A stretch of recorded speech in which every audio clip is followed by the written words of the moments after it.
नमस्कार, हमारा उत्तराखंड लेकर मैं हूं आपके साथ संदीप रंजन सरकार। बुलेटिन की शुरुआत करेंगे इस वक्त की बड़ी खबर से। देहरादून से आ रही है। दिनेश मोहनिया पहुंचे प्रदेश कार्यालय। आपके प्रदेश प्रभारी हैं दिनेश मोहनिया। दिनेश मोहनिया ने की प्रेस कॉन्फ्रेंस। आगामी निकाय चुनाव को लेकर की बनाई रणनीति। दिल्ली की तर्ज पर प्रत्याशियों का करवाएंगे सर्वे के बाद ही होगी प्रत्याशियों की घोषणा। इस वक्त की बड़ी खबर आपको देहरादून से बता रहे हैं, जहां पर आम आदमी पार्टी के प्रदेश कार्यालय पहुंचे हैं प्रदेश प्रभारी दिनेश मोहनिया और प्रेस कॉन्फ्रेंस की। इस दौरान आगामी निकाय चुनाव को लेकर रणनीति भी बनाई गई। दिल्ली की तर्ज पर प्रत्याशियों का कराएंगे सर्वे, ये कहना है दिनेश मोहनिया का, और सर्वे के बाद ही होगी प्रत्याशियों की घोषणा। देहरादून से इस वक्त की बड़ी खबर से आपको रूबरू करा रहे हैं। दिनेश मोहनिया पहुंचे प्रदेश कार्यालय। आम आदमी पार्टी के प्रदेश प्रभारी हैं दिनेश मोहनिया और प्रेस कॉन्फ्रेंस करते हुए बताया कि आगामी निकाय चुनाव को लेकर रणनीति बनाई गई है। साथ ही दिल्ली की तर्ज पर प्रत्याशियों का सर्वे कराया जाएगा, जिसके बाद ही प्रत्याशियों के नामों की घोषणा की जाएगी।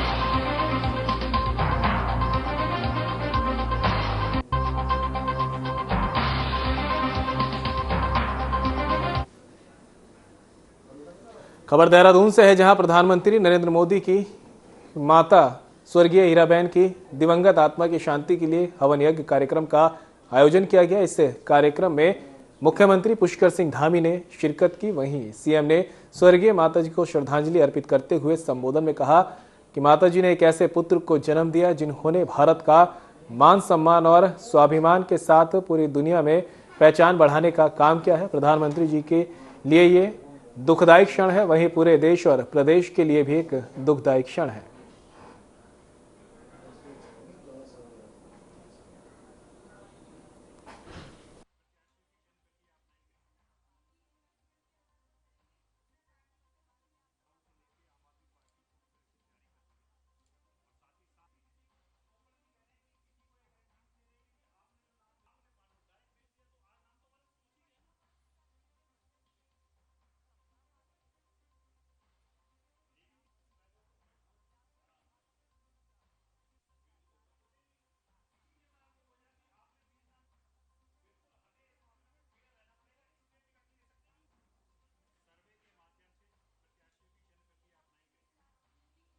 तो देहरादून में पीएम की माता दिवंगत हीरा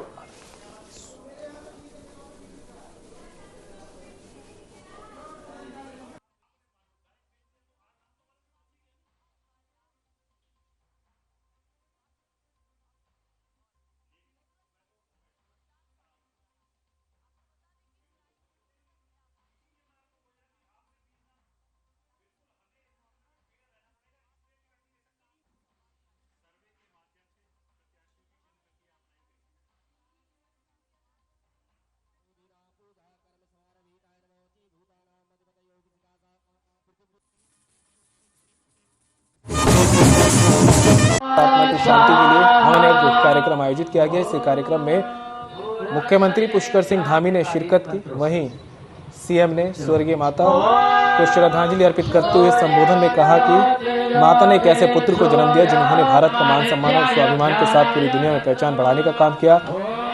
इस बीच प्रधानमंत्री मोदी जी के लिए दुखदायी क्षण है, सीएम ने कहा, और पूरे देश और प्रदेश के लिए भी ये क्षण दुखदायी है।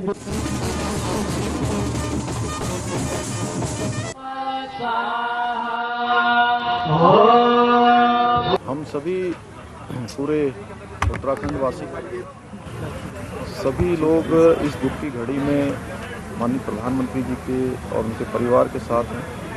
स्वर्गीय माता जी को हम सब अपनी श्रद्धांजलि व्यक्त करते हैं, जिन्होंने एक ऐसे पुत्र को जन्मने का काम किया, एक ऐसे पुत्र को आगे बढ़ाने का काम किया, जिसने आज पूरी दुनिया के अंदर भारत का मान सम्मान और स्वाभिमान और पहचान बढ़ाने का काम किया है। वो सारे संस्कार उनको स्वर्गीय माता हीराबेन जी से प्राप्त हुए थे। तो ऐसे समय में हीराबेन जी का शरीर पूरा होना, जहाँ माननीय प्रधानमंत्री जी के लिए दुखदायी क्षण है, वहीं संपूर्ण देशवासियों के लिए, उत्तराखंड वासियों के लिए, सबके लिए दुखदायी क्षण है। हम भगवान से प्रार्थना करते हैं कि भगवान अपने श्री चरणों में उन्हें स्थान दे और प्रधानमंत्री जी, उनके परिवार को, सभी आत्मीयजनों को इस दुख को सहन करने की शक्ति प्रदान करें। पूजा कर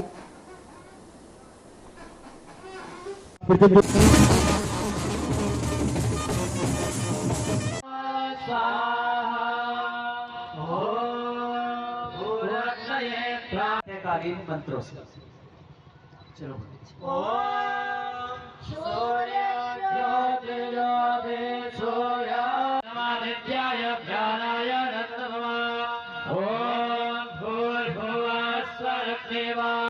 पूजा कर्म समारभीताय नमो ची भूतानां मधिपतयो विसिकासा पृथ्वी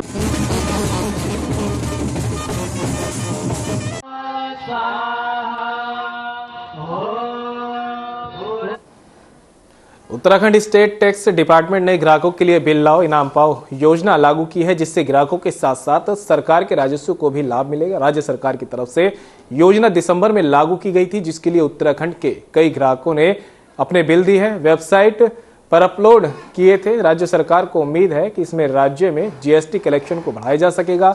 इस योजना के 1 महीने बाद वित्त मंत्री प्रेमचंद अग्रवाल ने इस योजना पर खुशी जाहिर की। बिल लाओ इनाम पाओ स्कीम के वजह से पिछली तिमाही में जीएसटी कलेक्शन में 37% तक का इजाफा हुआ, जिसके अंतिम तिमाही में भी बढ़ने की उम्मीद है।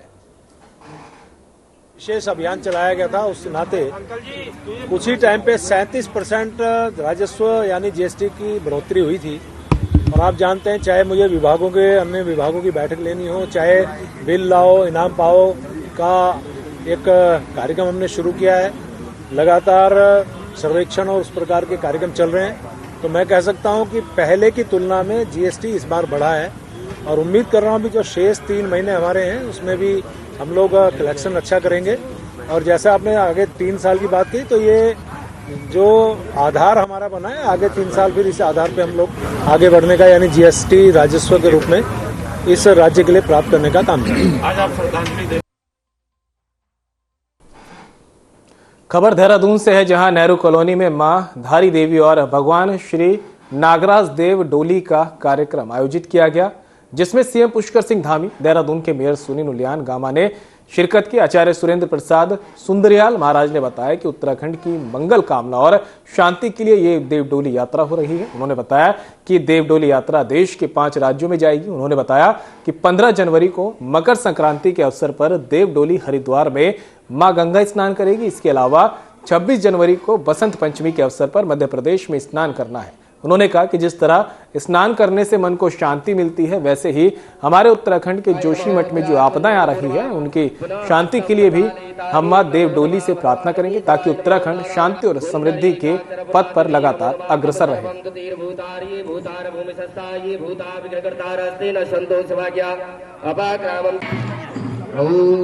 मंगलारकाली भद्रकाली कपालिनी दुर्गा क्षमा शिवा धात्री स्वाहा श्रीकालरात्रि नमस्ते नमः हस्तम प्रसारिताय नमः केशवाय नमः नारायणाय नमः माधवाय नमः तिराचवन्नी नमो नमः। उत्तराखंड में अल्मोड़ा जिले के अधेली सुनार नामक गांव में स्थित इसका निर्माण कत्यूरी राजवंश के तत्कालीन शासक कटारमल के द्वारा 6वीं से 9वीं शताब्दी में हुआ था। ये कुमाऊं के विशालतम ऊंचे मंदिरों में से उत्तर भारत में विलक्षण स्थापत्य और शिल्प कला का बेजोड़ उदाहरण है। दिसंबर माह के चारों रविवार को यहाँ सूर्यदेव की आराधना की जाती है और अंतिम रविवार को ये भव्य मेले का आयोजन किया जाता है, जिसमें भंडारे का आयोजन होता है। मंदिर के पुजारियों ने बताया कि यहाँ पर दूर दराज से स्थानों से भक्त आकर यज्ञ करते हैं। पिछले पौराणिक समय से यहाँ पर मेले का आयोजन किया जा रहा है।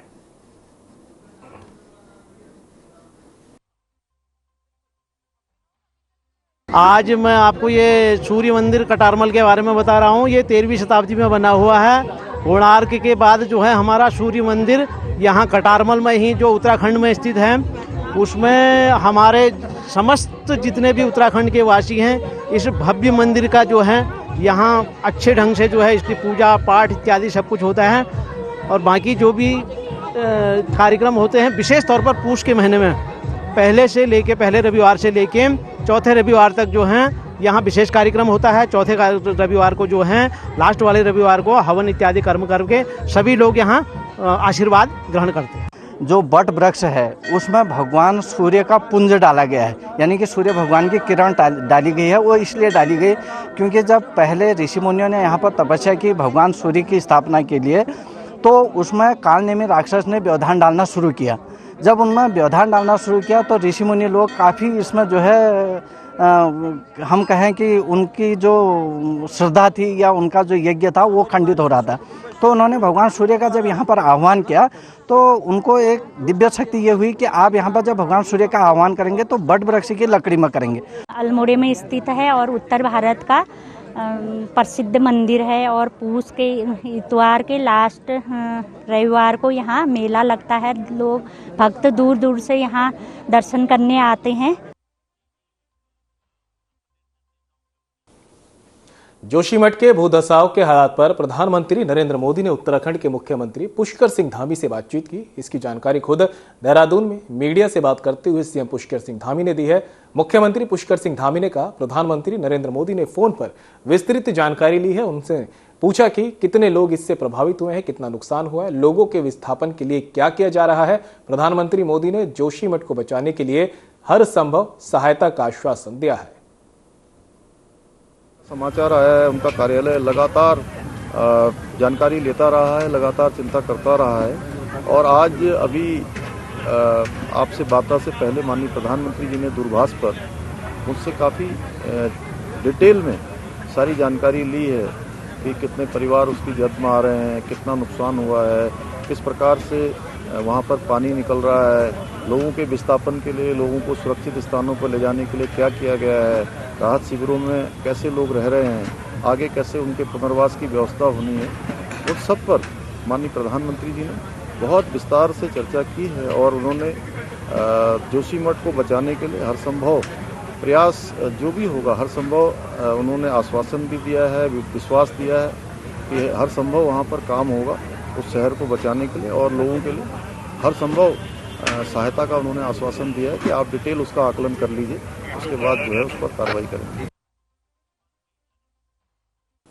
व्हीलचेयर क्रिकेट एसोसिएशन उत्तराखंड ने उड़ीसा में फाइनल मैच जीतकर उत्तराखंड का नाम रोशन किया है। व्हीलचेयर क्रिकेट एसोसिएशन के अध्यक्ष गणेश शाह ने बताया कि 4 टीमों ने इसमें प्रतिभाग किया था और फाइनल मैच उड़ीसा में खेला गया था, जो दिल्ली की टीम के साथ में हुआ था, जिसमें व्हीलचेयर क्रिकेट एसोसिएशन उत्तराखंड की टीम ने विजय होकर कलिंगा ट्रॉफी जीतने में कामयाबी हासिल की। उन्होंने कहा कि सरकार से हमें अपेक्षा है कि वे खिलाड़ियों को स्पोर्ट्स व्हीलचेयर भी देगी, क्योंकि अभी हमारे खिलाड़ियों के पास स्पोर्ट्स व्हीलचेयर पर्याप्त मात्रा में नहीं है। उन्होंने कहा कि पिछले दिनों हमारे मैच गुजरात और हरियाणा की टीमों के साथ भी हुए हैं, जिनमें स्पोर्ट्स व्हीलचेयर खिलाड़ियों के पास नहीं थी, इस वजह से हम वहां पर मैच हार गए थे। वहीं व्हीलचेयर क्रिकेटर एसोसिएशन उत्तराखंड के कप्तान धन सिंह कोरंगा ने बताया कि हमें बहुत अच्छा लग रहा है कि हम दिल्ली की टीम को हराकर फाइनल में पहुंचे हैं।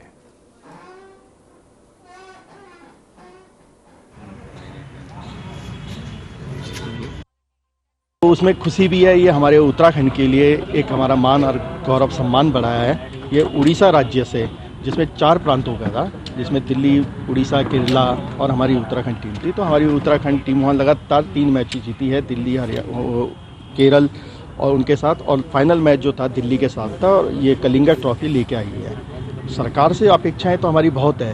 अपेक्षाएं हैं जैसे हमारे पास स्पोर्ट्स व्हीलचेयर नहीं है, क्योंकि अभाव के कारण कई बार क्या होता है कि हम टूर्नामेंट हार जाते हैं। इससे पहले हम भोपाल में हुआ था तो व्हीलचेयर के अभाव में वो हम टूर्नामेंट हार गए। तो सरकार से हमारी एक सहयोग चाहते हैं कि एक हमें आर्थिक सहयोग और जो हमारा मोटिवेशन स्पोर्ट्स व्हीलचेयर है ये उपलब्ध है।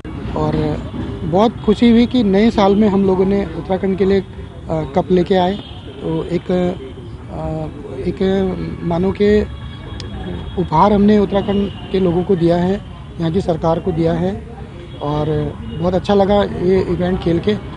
और जैसा कि आप पूछ रहे हैं कि सरकार से क्या अपेक्षा रखते हैं, तो सरकार से अपेक्षा रखते हैं कि हम जो जिस हालत में अभी अपने राज्य के लिए खेल रहे हैं ना, तो वो मतलब हम बता नहीं सकते आपको कि हम लोग कैसी परिस्थितियों में इस टूर्नामेंट में गए और कितनी हमें परेशानी हुई और कैसे कैसे हमने वहाँ पे अपना गेम को खेलने के लिए हमें दिक्कतें आई। नशा मुक्त देवभूमि अभियान के अंतर्गत पुलिस को बड़ी सफलता हाथ लगी है। पुलिस ने नशा मुक्ति देवभूमि मिशन 2025 अभियान के चलते ढंडेरा से 2 तस्करों को गिरफ्तार किया। साथ ही तस्करों के पास से 68 ग्राम स्मैक भी पुलिस ने बरामद की है। पुलिस के दोनों के खिलाफ मुकदमा भी दर्ज कर लिया है। प्रेस वार्ता के दौरान एसपी स्वप्न किशोर सिंह ने इस पूरे मामले की जानकारी दी।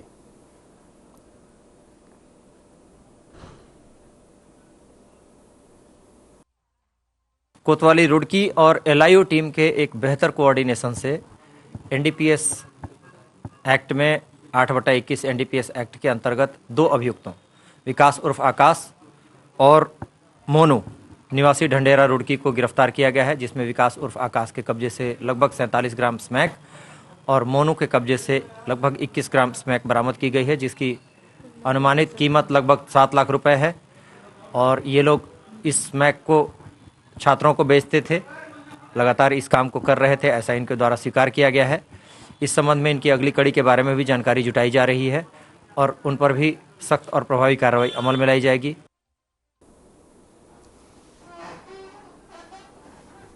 विकासनगर में आयोजित एक कार्यक्रम के बाद मीडिया से बात करते हुए महामंडलेश्वर स्वामी प्रबोधानंद गिरी ने कहा कि प्रदेश में बढ़ते पर्यटकों के दबाव और प्रकृति के नियम विरुद्ध हो रहे हैं। काम के कारण जहां पहले 2013 में प्रकृति के कहर को सबने देखा और अब जोशीमठ में लगातार हो रहे भूदसाव को देखते लगता है कि भगवान हमसे रुष्ट हो गए हैं, जिससे बचने के लिए प्रदेश की सरकार को इस ओर ध्यान देना चाहिए। उन्होंने कहा कि प्रदेश में कोई बड़ी अनहोनी ना हो, इस पर भी प्रदेश सरकार को सोचना होगा और इस देवों की भूमि उत्तराखंड को तीर्थाटन प्रदेश बनाना होगा।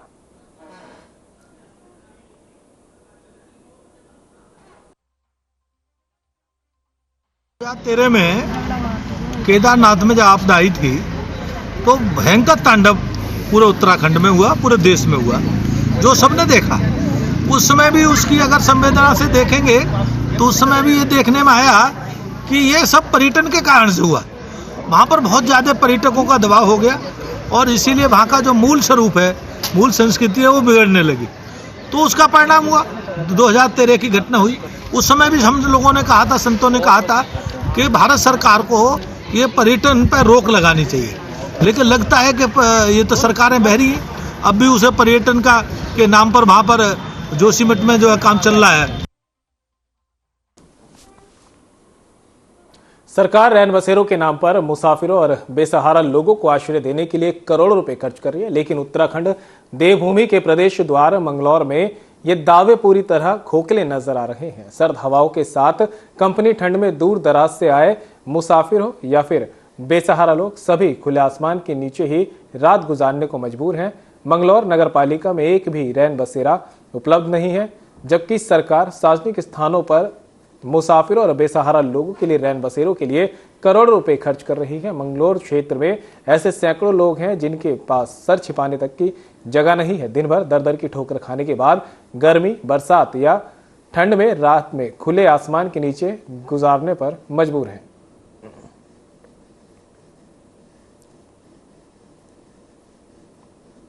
रैन बसेरा तो यहाँ होना चाहिए, नगर पालिका को इस बारे में सोचना चाहिए, क्योंकि ये हरिद्वार से 40 किलोमीटर पहले है, बॉर्डर पे है।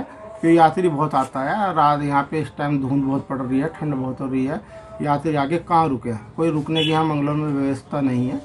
तो मैं ये कहना चाहता हूँ आपके माध्यम से कि ये नगर पालिका को इस बारे में सोचना चाहिए और विधायक को भी सोचना चाहिए कि यहाँ रैन बसेरा बनाया जाए। रैन बसेरा अभी ये लकड़ियों का प्रकरण चल रहा था, आग सेकने को लकड़ियाँ नहीं है, रुकने को रैन बसेरा नहीं है। हमें तो ऐसा लगता है कि हम भूटान में रह रहे हैं, दुनिया के सबसे गरीब देश में, जहाँ पर किसी को कुछ करने के लिए पैसे हैं ही नहीं। विधायक साहब अपनी विधायक निधि लगाने को तैयार नहीं, चेयरमैन साहब के जो काम कर सकते थे उस पर उन्होंने कह सुन के या शिकायतें करके रोक रखवा दी है। अब मेरी समझ में ये नहीं आता कि रैन बसेरा के लिए किससे गुहार लगाई जाए और किससे कहा जाए। कमी नहीं आने दी जाएगी। और जहाँ तक आपका रैन बसेरा का सवाल है, रैन बसेरा के लिए मैंने अध्यक्ष महोदय से भी चर्चा करी थी, उनको बोला था रैन बसेरे की मंगलौर में आवश्यकता भी है। इसके लिए जगह चिन्हित करके उसको प्रस्ताव देने के लिए मैंने अध्यक्ष महोदय से कहा था, उस पर भी बोर्ड मीटिंग अगर होगी तो कार्रवाई करेंगे।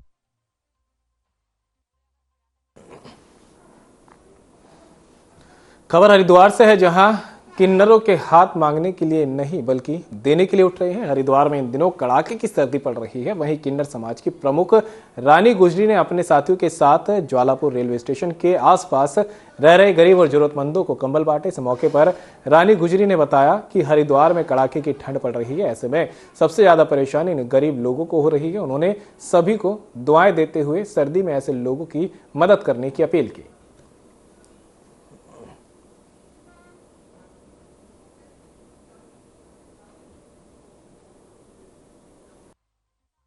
हरिद्वार ज्वालापुर निवासियों को मेरा प्रणाम और सबको बच्चों वालों के बच्चे जीते रहें। बहुत ठंड पड़ रही है। कंबल बांटने का विषय ये है रात को क्या कहें। अब जो फिलहाल रात में हम लोग किन्नर समाज के निकले हैं अपने चेलों को लेके, तो इसलिए निकले हैं क्या कहें हमें ये पता लग जाए सर्दी का। इस टाइम इतना आतंक उतरा हुआ है सर्दी का पता लगता है रात को निकल के। सब लोग अपने घर में विश्राम करते हैं, अपने बीवी बच्चों में रहते हैं, हम लोग कंबल बांट रहे हैं।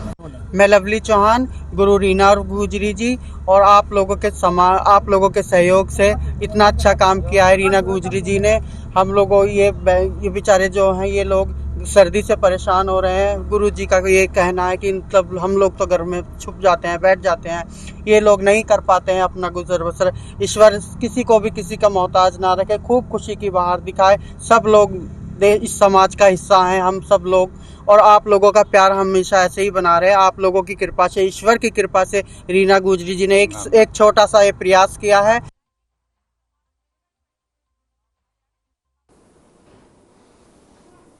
सर्दी को लेकर मौसम विभाग ने मैदानी जिलों के लिए ऑरेंज अलर्ट जारी कर दिया है, जिसका असर हरिद्वार में साफ नजर आ रहा है। हरिद्वार में इन दिनों कड़ाके की ठंड पड़ रही है, ऐसे में सर्दी से राहत पाने के लिए हीटर और ब्लोअर जैसे उपकरणों की बिक्री बढ़ गई है। दुकानदारों का कहना है कि पिछले साल की तुलना में इस बार ज्यादा हीटर, ब्लोअर और गीजर जैसे उपकरण बिक रहे हैं।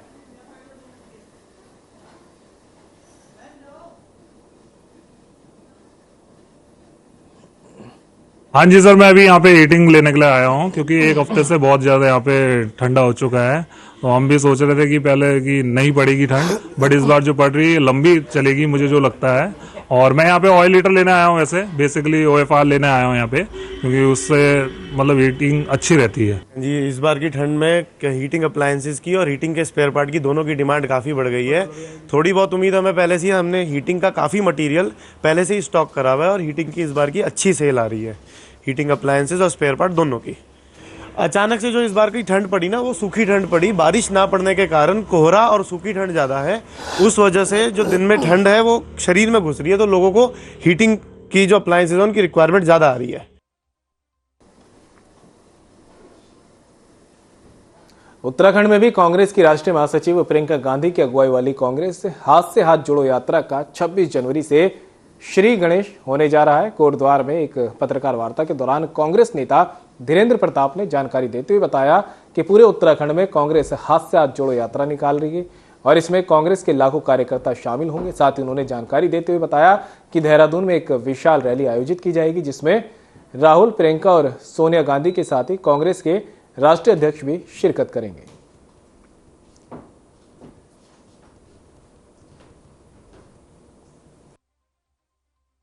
आज 26 जनवरी से पूरे राज्य में हाथ से हाथ जोड़ो अभियान करेंगे, जिसमें कि कांग्रेस के हजारों कार्यकर्ता जिलों से लेकर और ब्लॉकों से लेकर ग्रामीण इकाइयों से लेकर बूथ तक जाएंगे। इसके बाद प्रदेश स्तर पर रैली होगी, जिसमें कांग्रेस अध्यक्ष खाड़गे साहब आएंगे, सोनिया जी आएंगे अगर स्वस्थ रही तो, और बाकी राहुल जी और प्रियंका जी तो आएंगे ही।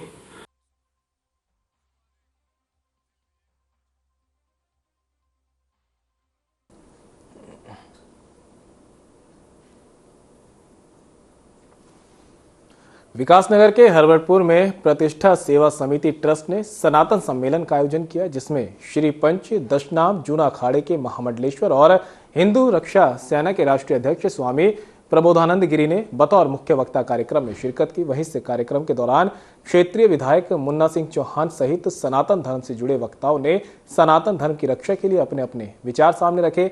इस दौरान स्वामी प्रबोधानंद गिरी ने सरकार से मांग की है कि देश को जल्द हिंदू राष्ट्र घोषित कर घुसपैठियों को बाहर का रास्ता दिखाना चाहिए और समान नागरिक संहिता कानून लागू करना चाहिए।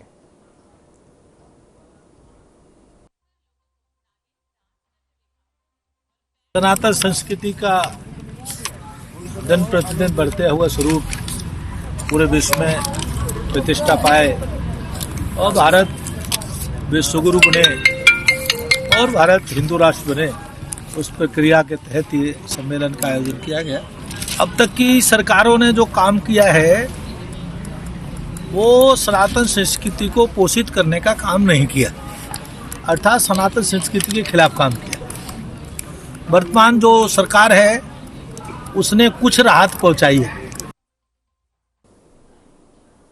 और फिलहाल बुलेटिन में मेरे साथ इतना ही, दीजिए इजाजत, नमस्कार।